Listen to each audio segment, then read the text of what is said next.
Video, we'll be going over the QBI flowchart. You can find this in the instructions for IRS Form 8995 if you're trying to determine whether or not an item of income, gain, deduction, or loss is included in QBI. So a lot of there seems to be a lot of confusion about whether or not certain items can be included in qualified business income, and the IRS has this flow chart that you can go through. It's a 12-step flow chart. You can see right here, and then it kind of goes through. I apologize, it's 14 steps, so there are 2 pages to this flow chart, and we're going to simply walk through each step one at a time. So the first thing that you would do if you identify an item of income, you would first answer the question, is this effectively connected with the conduct of a trade or a business within the United States? So is it overseas? Is it in the United States? If not, then it's not QBI. All of these items where the answer goes to the right point to a box that says this item is not QBI. So if you fail any one of these tests, then you can stop proceeding. Otherwise, you're going to go through all 14 questions until you figure out where your item of income stops qualifying as QBI. So in question 2, is the item from a trade or a business? So in parentheses, all of those things mean to include general business income and deduction items. So things that you would normally think about being in your business, but also other items that you could include would be the deductible tax on self-employment income.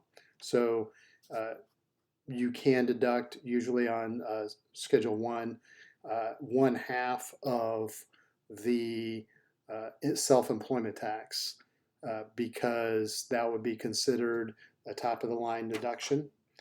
You can also deduct self-employed health insurance, qualified retirement plan contributions, unreimbursed partnership expenses, and in this case, interest expenses for the purchase of either interest or stock in a partnership or S corporation.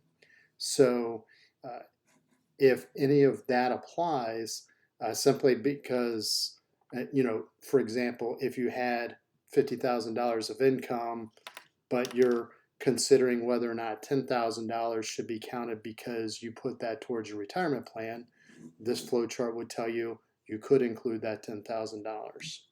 So now go to the next step, and now you're asking whether or not this is from a pass-through entity, such as partnership, S corporation, or a trust.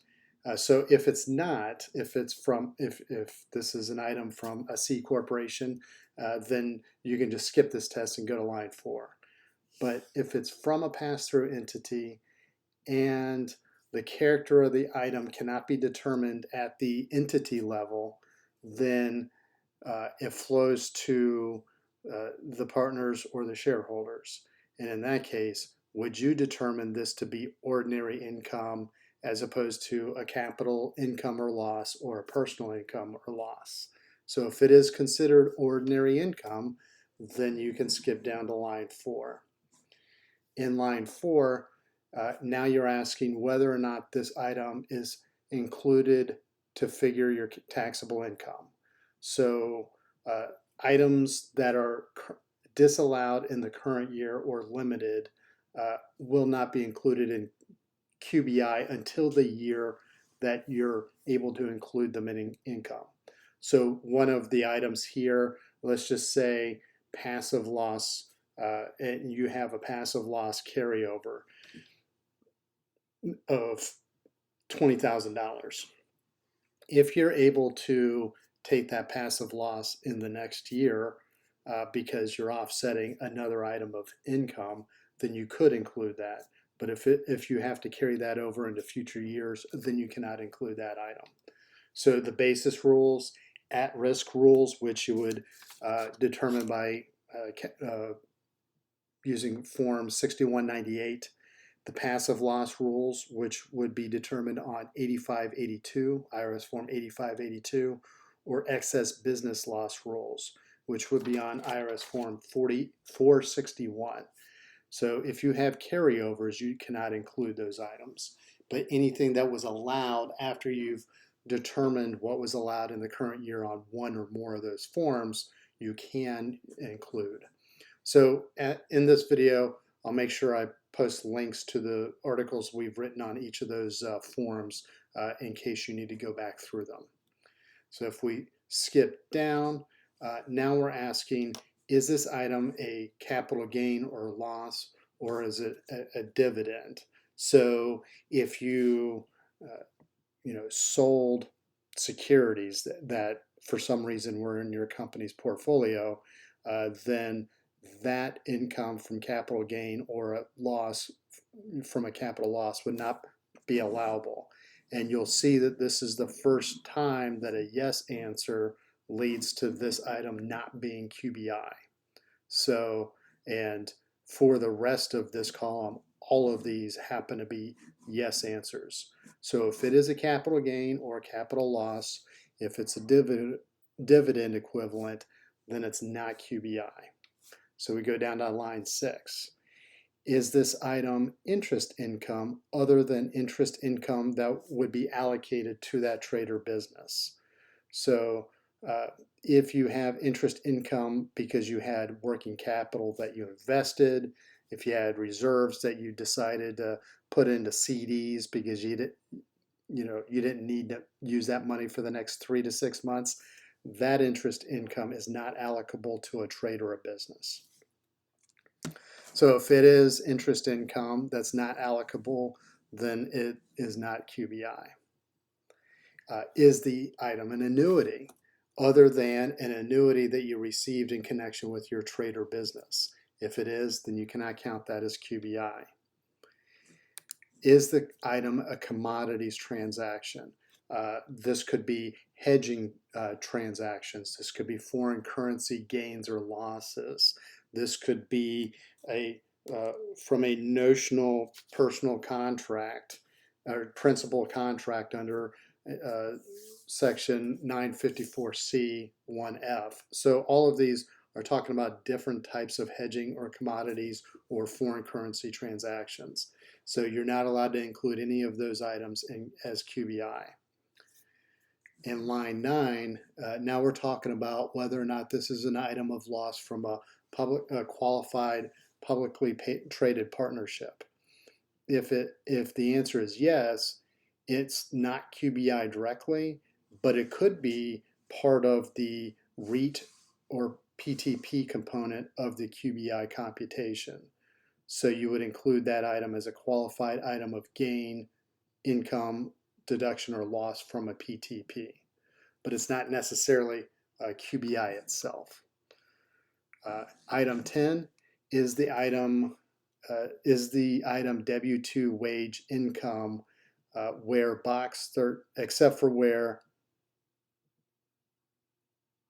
except statutory employees where box 13 is checked. So if it's part of the W-2 income, then it's not QBI. So assuming we pass the first 10 tests, this flow chart will refer us to figure 2, which is simply the next page. Now that we've discounted W-2 income, we're looking at items of income that would be considered reasonable compensation from an S corporation, a guaranteed payment amount, or a payment received for services other than as a partner under Section 707A, which specifically talks about items of income where the partner is not acting in a partner capacity. So again, this is more around the earned money, reasonable compensation, and all of those items are not considered QBI. And then finally, now we get to some of the kind of closer hedging parts of this.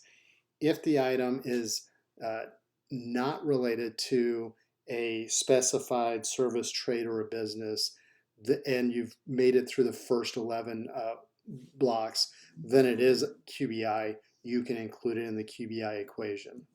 But even if it was related to a trade or specified service, trade, or business, then you need to be able to determine whether or not your taxable income is at or below the threshold. So if it's at or below the threshold, then it's QBI anyway.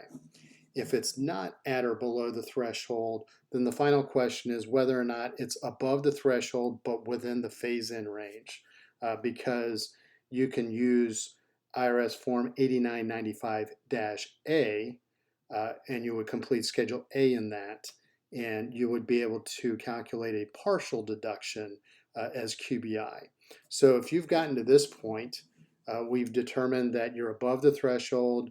It is related to a specified service, trade, or business. So if it's within the phase-in range, you can use IRS Form 8995-A to calculate what QBI deduction you could take. But if you're above the phase-in, then the item is not considered QBI. So we've written a little bit more about this in articles on both IRS Form 8995 and 8995A. And so if you want, we'll put links to those articles in the show notes. You can also go to the website directly, teachmepersonalfinance.com, type in IRS Form 8995 or IRS Form 8995-A for your preferred QBI worksheet. One is the QBI calculations, one is the simplified. The IRS Form 8995 is the simplified version. It's a one-page form. 8995-A is a two-page form, a little bit more complicated. So we'll put links to all the forms, articles and forms that we mentioned in this. If you like our articles, please subscribe to our newsletter. And if you like our YouTube videos, please subscribe to our YouTube channel. If you have any questions or comments, please post them in the comment section. Thank you very much and have a great day.